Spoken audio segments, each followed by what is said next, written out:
Muévelo, muévelo, qué sabrosa. Muévelo, muévelo, como lo haces. Ven a bailar.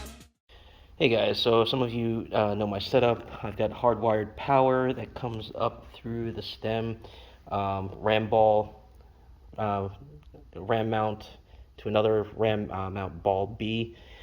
Through this is the skeletal stick for the moto kit for Insta360 up to the tip where I had the OneR. Now with the X3, something interesting happened. It's a little heavier, so you're putting a lot of leverage on here, so physics kicks in.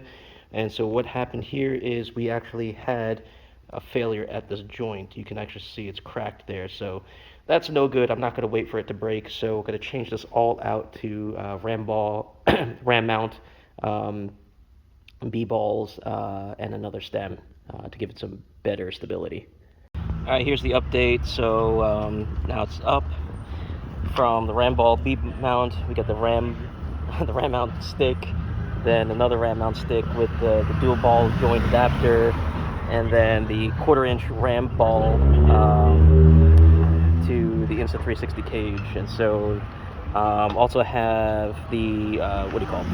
This is the mic adapter, but the best thing about this, it makes a 90-degree elbow, so it's perfect for power.